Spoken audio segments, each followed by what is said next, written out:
we are Group 6, and I'm Elma. I'm John. I'm Gail. Then we are going to tell you about Canada's politics. When hearing the name of Canada, what comes to your mind? First is maybe the maple, and the second is maybe the Brokeback Mountain. But today we're going to talk about politics in Canada. So first let's welcome Elma to introduce. And this is our content.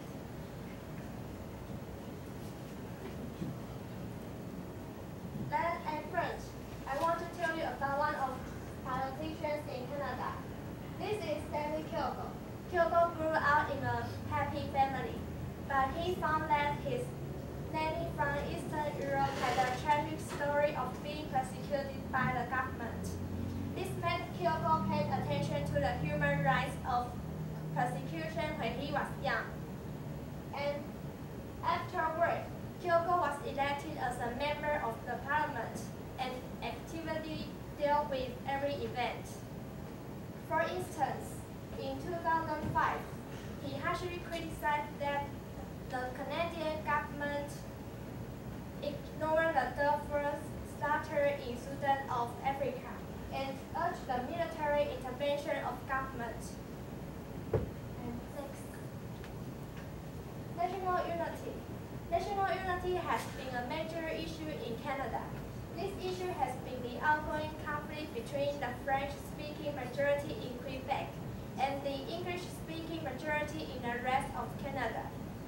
And Quebec's demand for recognition of its distinct society through special political status have led to attempts for constitutional reform and two provincial referendums in 1980 and 1995 rejected proposals for sovereignty with majorities of 60% and 50.6% respectively.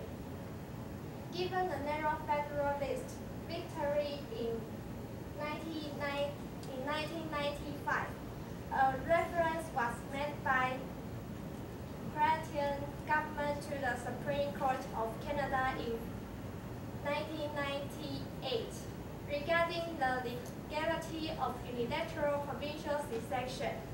This resulted in the passage of Clarity Act and in 2000 and in the election of 2011, the New Democratic Party won 59 of Quebec's 75 seats, successfully reducing the number of seats of every other party. About the relationship between Britain and Canada.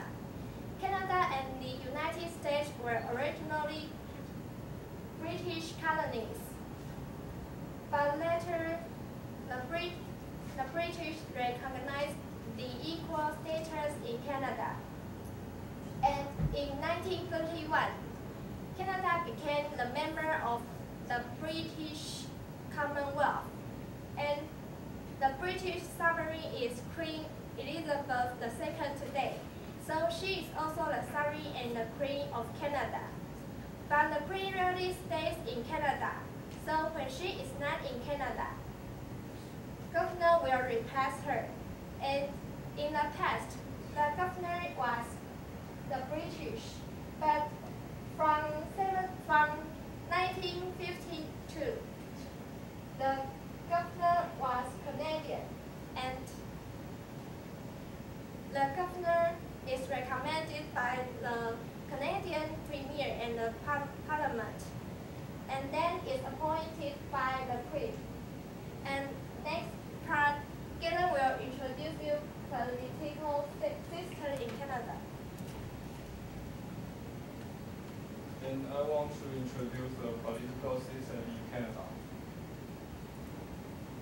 And Canada is a democracy country, and all of the citizens have the same right and same obligation, and people have the power. And And the federal government is the political system of Canada. And they use the constitutional monarchy. And the system is like Denmark and Australia. And they consist of executive, the legislative, and the justice. And administrative power. The Queen Elizabeth II is the symbol of the Canada power, and she also the Queen of the United Kingdom. And Stephen Harper is the Prime Minister of the Canada, and he stands for head of the government. The Parliament, and the Parliament means the House of Commons, and they consist of three parts. And the first is the Queen, second is the Upper House, and the third is Lower House. And the function is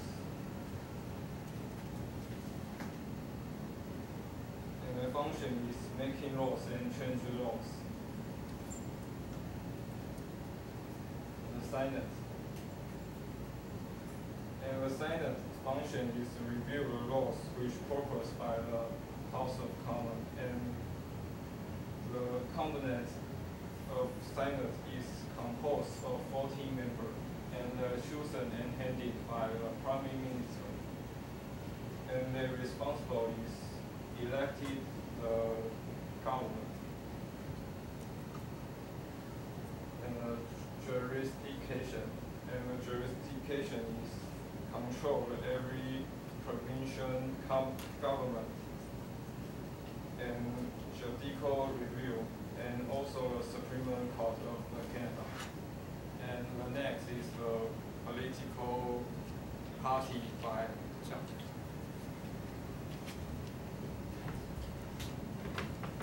I'm going to talk about political parties in Canada. The two dominant political parties in Canada have been historically been the Liberal Party of Canada and the Conservative Party of Canada. However, as of 2011 election, the New Democratic Party has risen to prominence. This rise of prominence has mirrors a historic decline in the Liberal Party's popularity. Smaller parties like the Quebec and the Green Party of Canada can exert their own influence over the political process.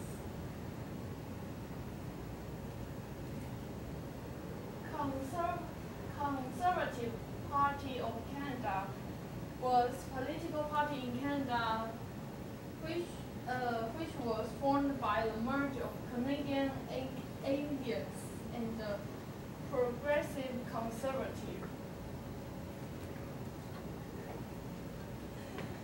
It was positioned on the right of the Canadian political spectrum.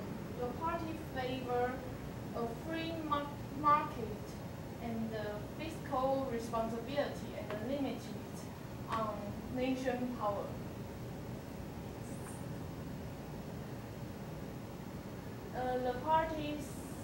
The leader of the party is Stephen Joseph Harper. The next is the Liberal Party of Canada. It was the oldest party of a registered party in Canada. The party dominated federal politics for much of Canada's history, holding power for almost 69 years in 20th century, more than other parties in a developed country. The party espouses the principle of liberalism and the state between the center and the center-left of Canadian political spectrum. And and the leader of the party is Bob Rae. Next one is New Democratic Party, commonly referred to as the NDP. It is a federal social democratic party in Canada. It is involved by Canadian Labour and the Socialist movement and supporting programs to increase social and economic equality. And the leader of the party is Thomas Mulcair. Next, I'm talk about the poverty in Quebec. In 1688, the French explorer chose the name Quebec for the colonial outpost. He was used as the administrative seat for the French colony of New France. And in 1763, the colony of French is Canada transferred formally to Britain. Although the government changing from French to Britain, its official language is still French. And from 1980, people in Quebec have the thought to be an independent nation. However, the Parliament of Canada only admits that Quebec is formed a nation within a united Canada. And it's our presentation about Canada